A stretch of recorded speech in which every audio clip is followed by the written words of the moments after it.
では、officially. Hi, welcome to our session. This session is titled Financing Researches, Sustainability Through Philanthropic Approach.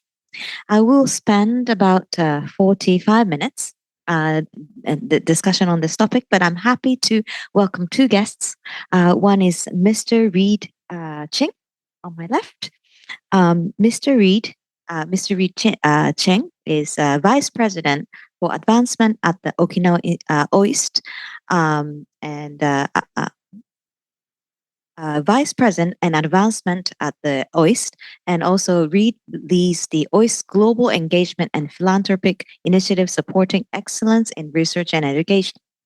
And on to the further left, Dr. Paola Laurino, an organic chemist with broad interest in biochemistry and protein evolution. She is the OIST researcher herself. So maybe I'll turn over to each of you to make a quick introduction of yourselves and then coverage area. So maybe start with Reid.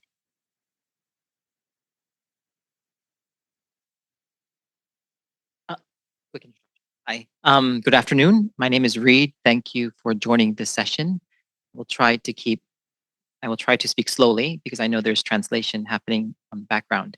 I joined OIST in May of this year. My background career-wise is primarily a fundraiser, a philanthropic fundraiser for universities in the US and Europe. I've done fundraising for academic medicine, children's hospitals, as well as independent schools.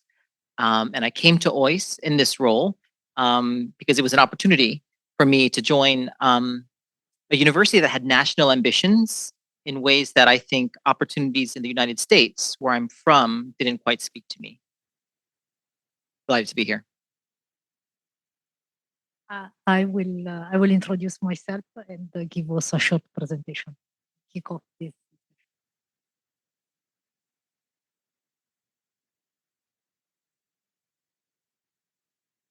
Good afternoon, everybody. Can you hear me? Yeah? Okay, good.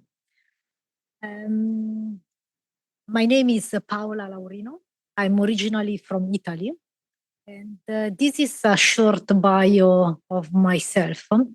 I did my master in Leiden University in the Netherlands, then moved for my PhD.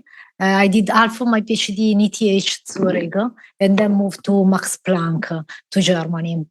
After that, I spent several years at the Weizmann Institute of Science in Israel. And in 2017, I moved to Okinawa as assistant professor. In 2022, I became associate professor, which I'm currently, and I'm also holding a visiting professor position at Osaka University at the Institute for Protein Research. I'm one of the PI, one of the 94 PI here at OIST. I'm one of the 95 PI. I'm the head of a unit here at OIST, but I'm also one of the co-founder of the Rosalind Franklin Forum for Female Scientists Open to All, which is an advisory website for young scientists approaching academia. At OIST, I'm at the head of the Protein Engineering and Evolution Unit. This is my group 2 years ago. We are right now around 20 people. It's quite international. We host people from North America, Europe, Australia, and New Zealand. Of course, we have a couple of Japanese students which just graduated this year and will go for postdoc one in Oxford University and one in Max Planck.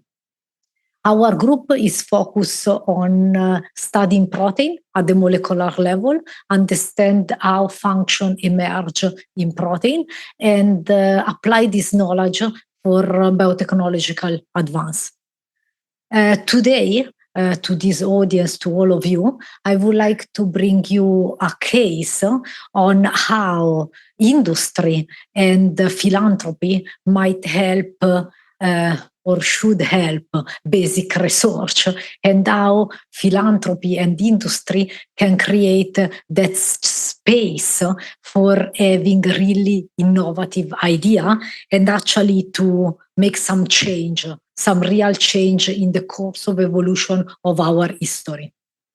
And to give you this example, I will bring one example related to energy and actually to solar panel. So stay with me, it's very short. If we think about the evolution of science at the beginning of the 20th century, we were thinking about very focused on the vacuum tubes. And if you think this line as evolution of science related to electrical device, we were on this trajectory.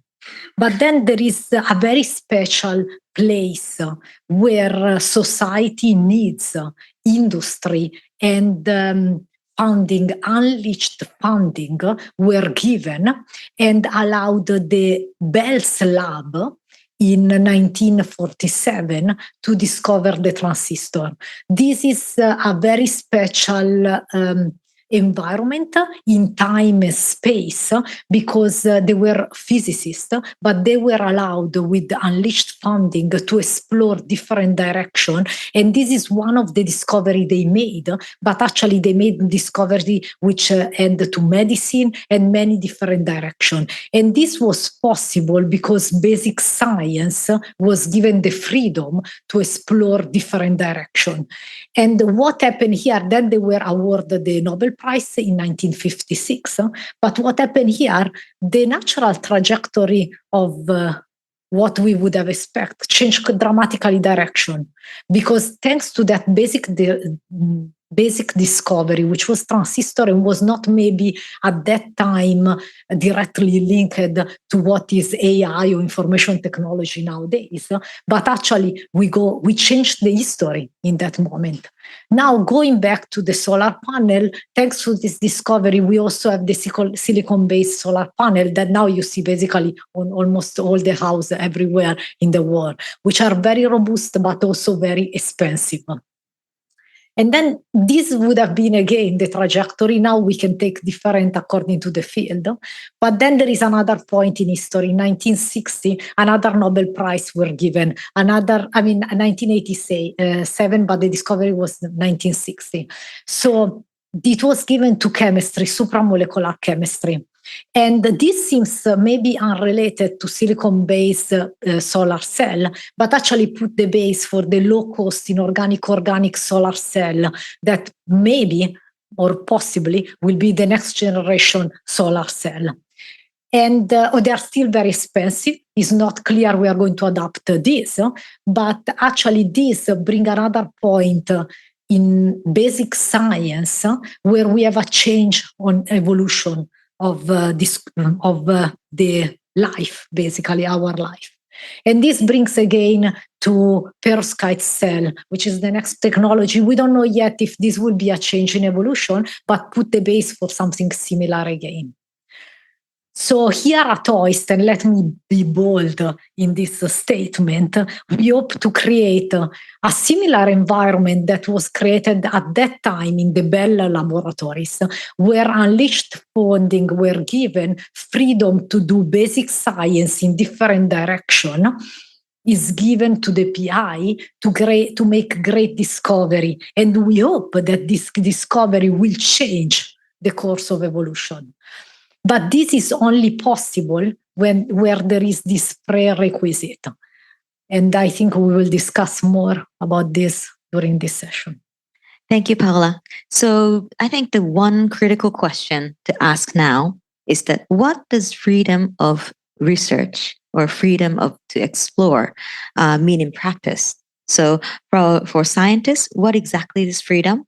Time, maybe? Risk tolerance? Maybe the fewer strings attached. What would be in your definition of freedom of fund?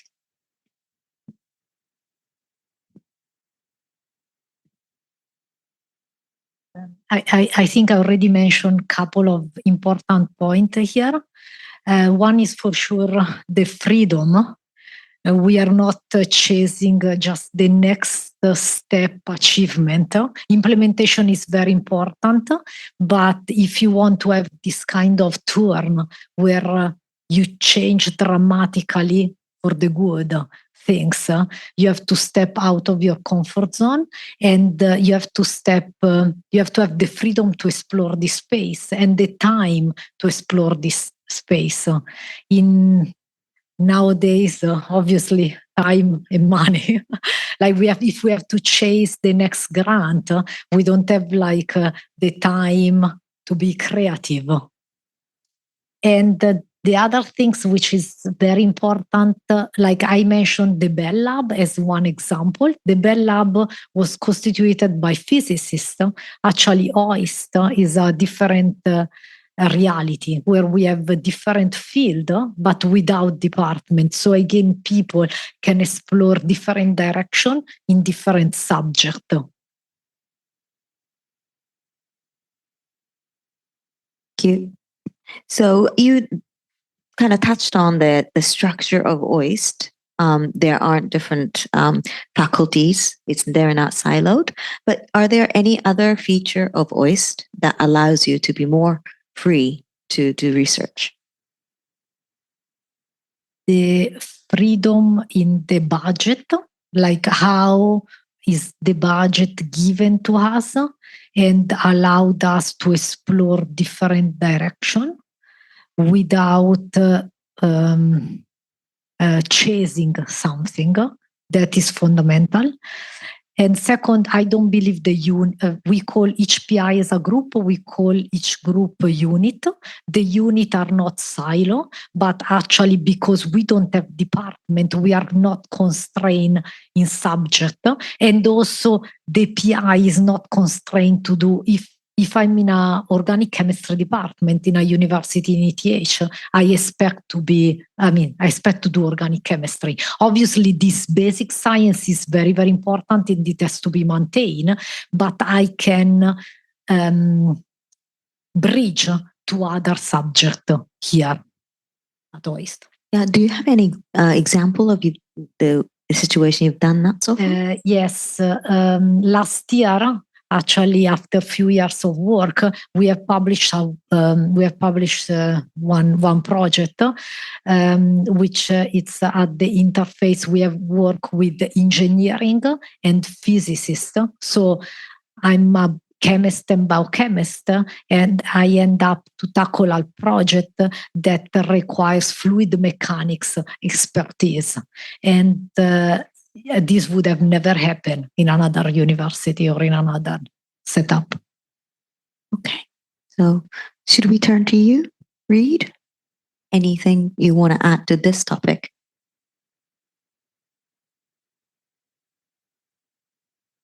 So following up with what you said, Paula, you wouldn't be able to pursue the physics related and the engineering related research because you're a chemist at any other university, but you could do that here because there are no departments. So that's because there is no department and because I don't need to write a grant where I justify. Usually when I write a grant, they expect my success based on my previous success. So I can't step out of my field. Once I step out, I don't have preliminary knowledge that will convince a reviewer to give me this money. Yeah. And I guess transitioning from that to philanthropy. So I'm a fundraiser and I raise philanthropic funds. So you might see me as biased, but I do see that philanthropic funds are the best funding for scientists, because if Paula wrote a grant based on her previous work, generally I would think that that would be somewhat incremental because it's constrained by what she did before. But if she were to write a proposal for a gift, a philanthropic gift, it would really allow her to think larger than what she's been doing before and beyond the constraints of chemistry. And so I see philanthropy as the best kind of funding because it's untethered. It's based in trust, so it's going to take a long time to raise, but it's flexible, and it tells someone like Paula, I trust your research, and I trust you to pursue ideas that no one else will fund. I'm reminded of, in preparation for this talk, I read an article about Sakaguchi Shimon-san, who won the Nobel Prize recently, and he talked about that the uncertainty that society needs to have when they fund science, because not everything will work out. But that uncertainty is sometimes mitigated when you get to know Paula and her strengths and her passion and her curiosity. So that takes time. Thank you. Yeah, so I think that is one of the themes that we have at FDSF. So we have a relationship with a company called Essence, headed by Nishimura-san. Where's Nishimura-san? There you go. His company is based at OIST, but he actually provides a database that links to probably 30,000 researchers across Japan. Without the database and the details, without that, we would not even to know who's doing what and get the comfort to maybe provide that funding. Before we kind of drill into more on that, what the funding can do, can we learn a little bit more about your role, Reed? Because I don't think many of us from Japan know about this fundraiser at university. You have like very much long experience in that. Yeah, thank you for that question. I enjoy speaking about my job, and I'm grateful to be here because in the U.S., when a fundraiser comes, people leave because they think I'm going to ask them for money. And yes, that is my job to do, is to ask someone for money, their support. But if done well in places I've worked at, we build a relationship together, and you start to learn about the university, specifically in areas that most interest you. And over time, you meet students, and over time, you meet faculty, and over time, you see programs. At some point, you're going to say, Reed, that's great, but another coffee. Like it builds, it's like a relationship. It builds towards something so that if done well, you will ask me, how can I help? And so that's the kind of fundraising I'm familiar with and I'm trying to build at OIST. And so, as you may know, OIST is charged with increasing the amount of external funding coming to the university because the government has been subsidizing us to a very high degree. My view when it comes to philanthropy is that government funding is going to be incredibly important to sustain the work we've been doing, but philanthropy amplifies it. So it allows us to do more things faster. So what we're doing with philanthropy could be done with government funding, but maybe in 5 or 10 years. So it allows us to act faster. And I think that's what universities in the US and the UK and Europe generally do. And so what I'm doing at OIST is trying to understand, what brought me here is that it's a very different university. And that different university brings different challenges. So most universities in Japan and around the world have a built-in prospect base, meaning you generally turn to your former students who graduated years ago and look at them as potential donors. Because we are so new, we have former students, but they are in no way able to give the amounts we need. So that therein lies the challenge. Where are we going to get money for the university? And so my role here, the strategy so I've only been here since May, but the strategy I'm looking at is one that's twofold. We need someone to focus on Japan because this university is in the national interest.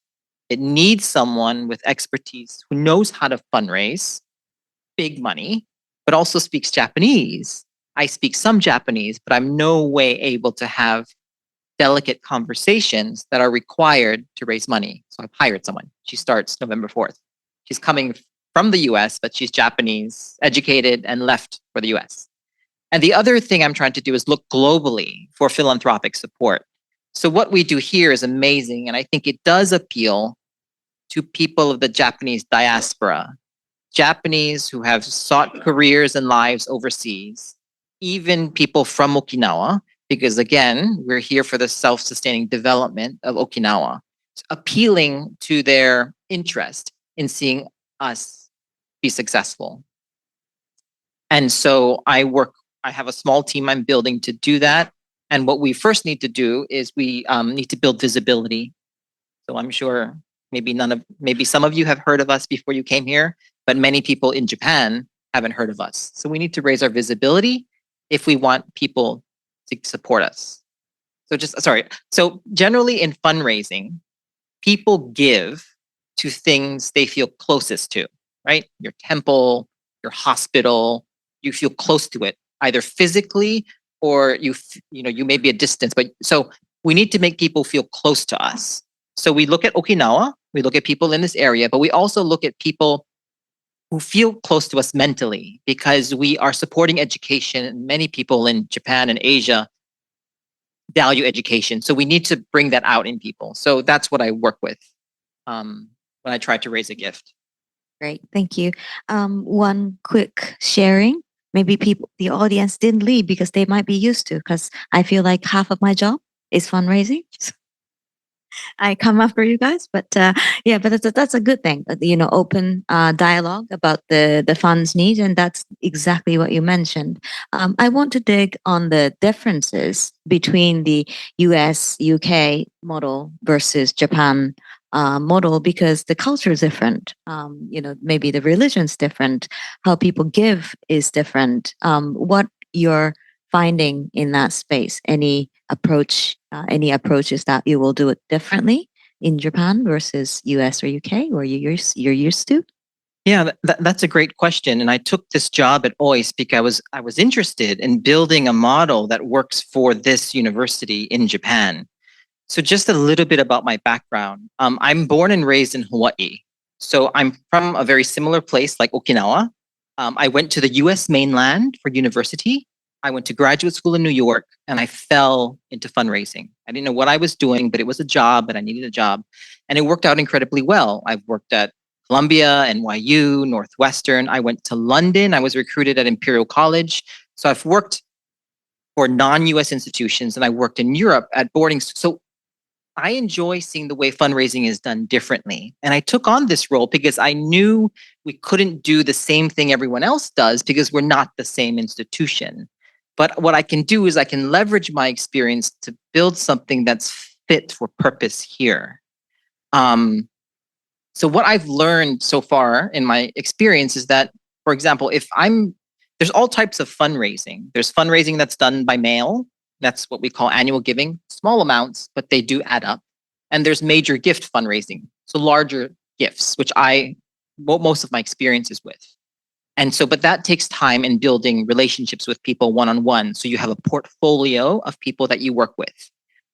I've learned that in Japan, there's this system at universities, also in businesses, where people work for 2 years or 3 years and they kind of transfer and they move about, which is great. I mean, I think I would have enjoyed that as a young person.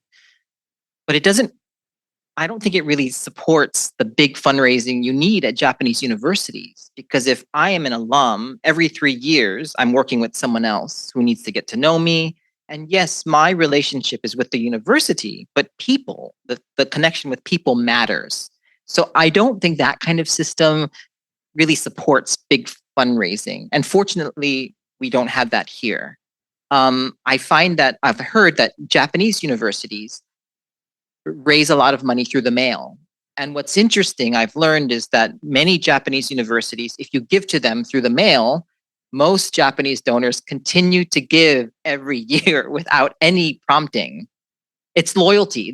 You give them once and you'll continue to get their gift. Small, but you get it.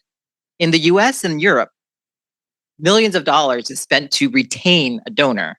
Because I've given once, but I don't give a second time. I just, we are promiscuous. We shop, we like to give to different things, not always the same thing. So that's a difference. And I want to leverage that. I want to build a system that gets people to give annually in a way that helps us. I'm I'm not quite sure, but in the US and the UK, to do this kind of work, we visit people. You don't want to be seen in the office because you don't raise money in the office. You raise money by meeting people.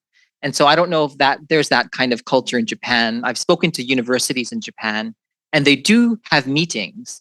But in the US and in Europe, a metric, aside from the money you raise, is how many meetings you have. You can't raise money without meeting people, but you can measure meetings. You don't have, you can't control who's going to give you money, but you can control how many people you meet. So these are some of the differences that I'm trying to work with, metrics I'm trying to put into place here. Thank you. I think you mentioned in the green room type discussion, another metric, you want to bring in certain amount of external funding. Oh, yes. There is this goal that the university has. It's 20 in 5 years. In 5 years, OIST will raise 4 billion from external funds, for 4 billion yen in external funds.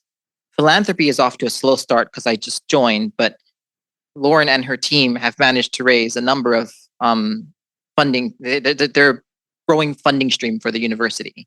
And so that's the goal. And I do think that there's an expectation that we will fund ourselves. We will be 20% self-funded.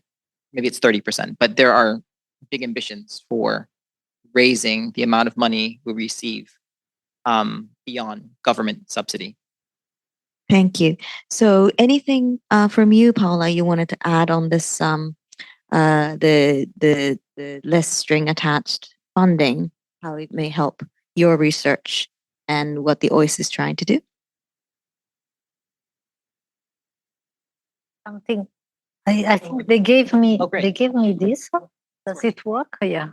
So I think when OIST was established, they tried to create something very different. I think maybe by going around today, you have already seen this reality is very different from a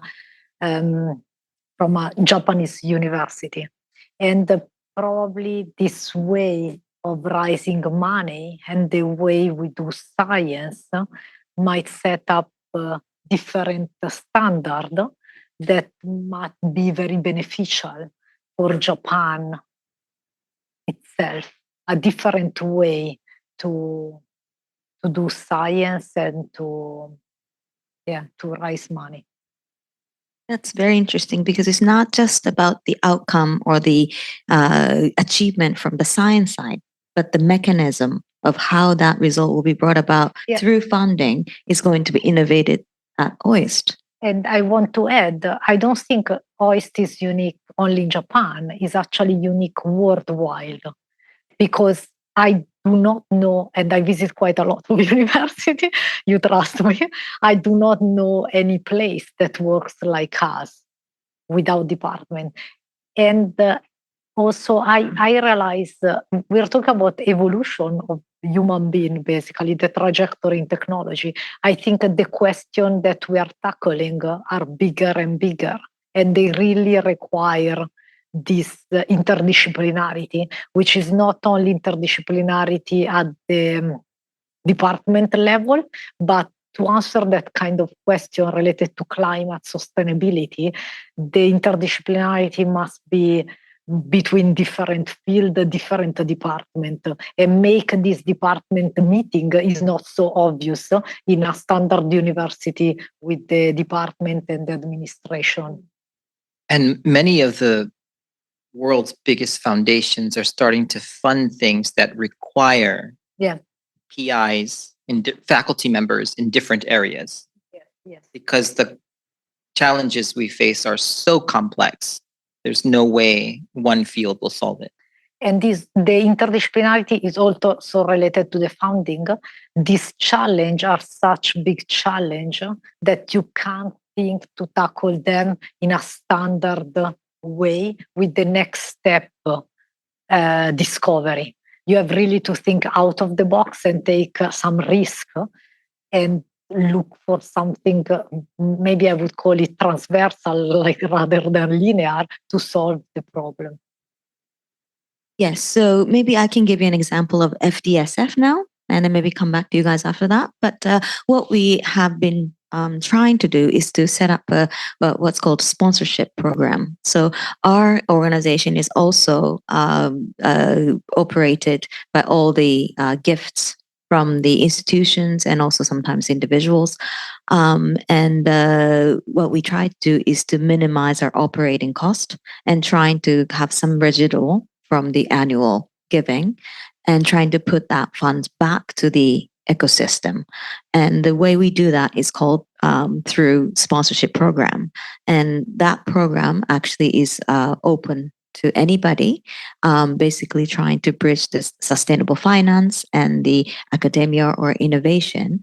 And maybe it could be a researcher, could be a startup, could be students or, later, like mid-career, anybody. And we actually created a category for diversity. So last year we had probably 2 dozens of people, applicants, and we ended up with both science, natural science, as well as social science field, students from public university, as well as private university, some international students, and gender very diversified.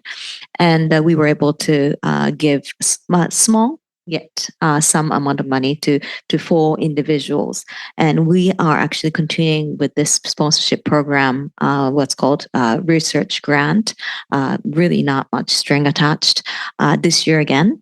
And we still have the application process open until the end of the year. December end is the application end. So I would love anybody from this OIST or Okinawa area to look into our website on sponsorship program to apply for this. We actually have much more budget than last year or the year before when we started. We started very small, but we have a couple of million yen to spend on this out of the grants that we got from our sponsors. Thank you. Anything to add from your side? And I'm going to break the rule and ask audience question. We said no questions, but we're going to ask the questions because if we come to ask questions later at the networking, they might run. So we'll ask in this setting. But anything to add before we open the floor to the audience? Anything to add from you?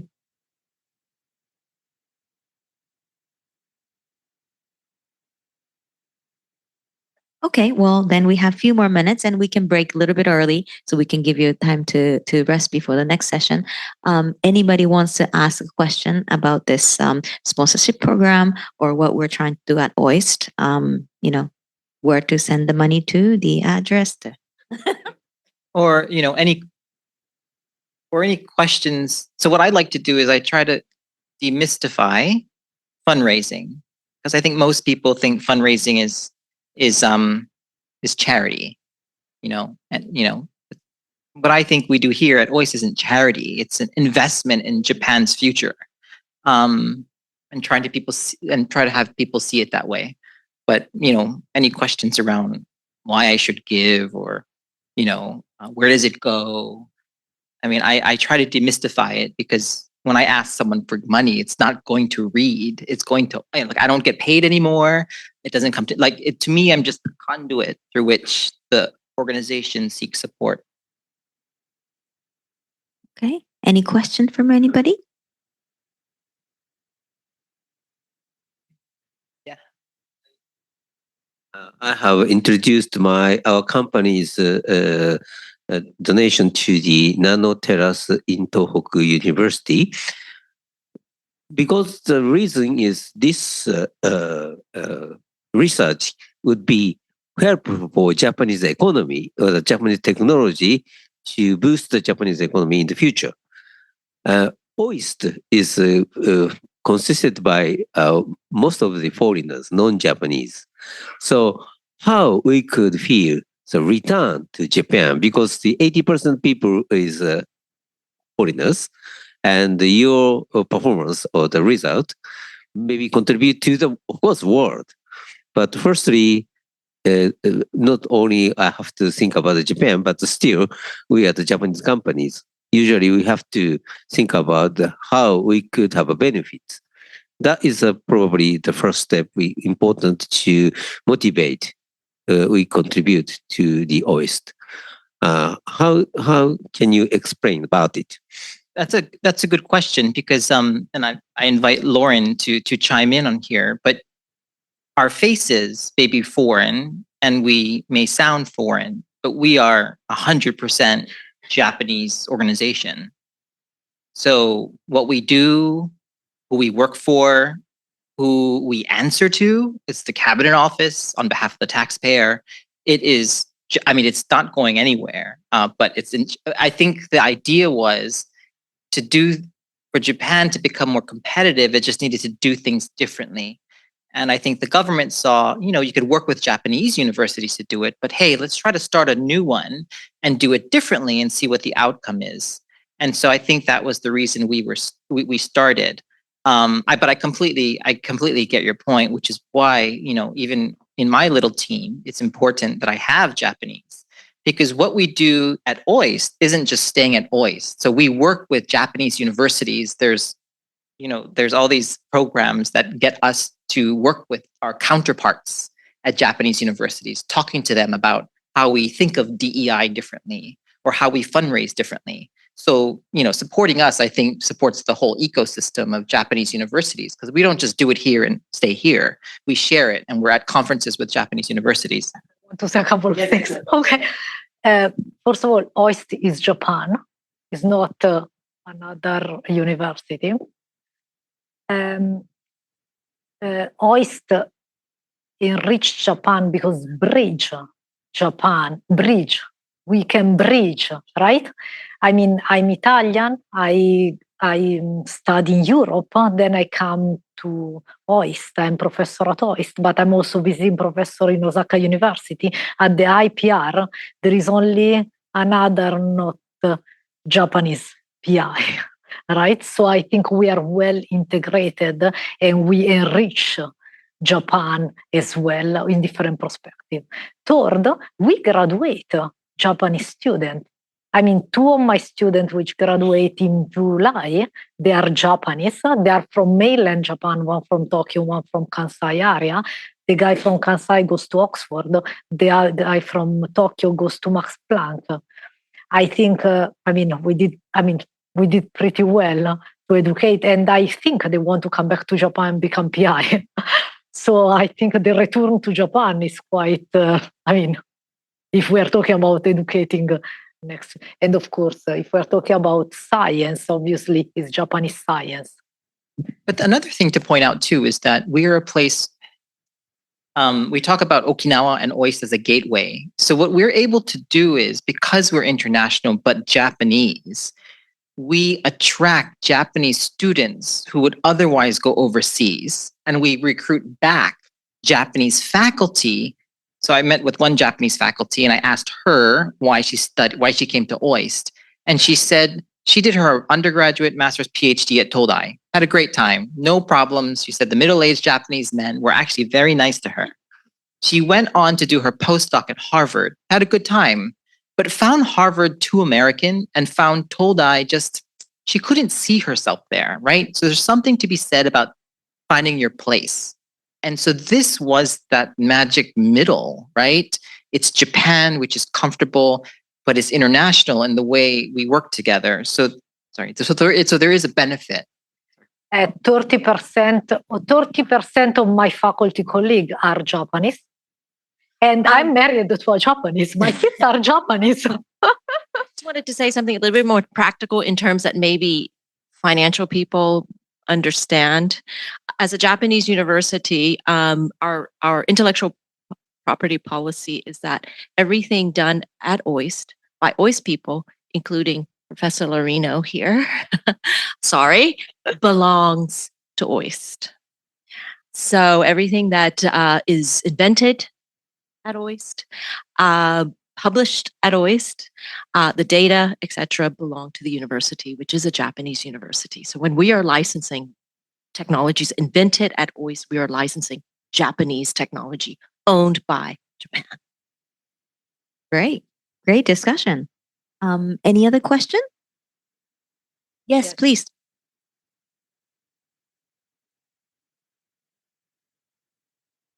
you might have already explained, but I just want to make a quick question about kind of conditionality. If someone wants to contribute to OIST, saying that I just want to contribute for this research specifically or something, like how are you managing that? Like, do you create trust for free usage securing, or like what kind of flexibility, or like what kind of negotiation are you doing? It's a great question because there is sponsored research, right? Companies can sponsor research, give money to OIST to do research.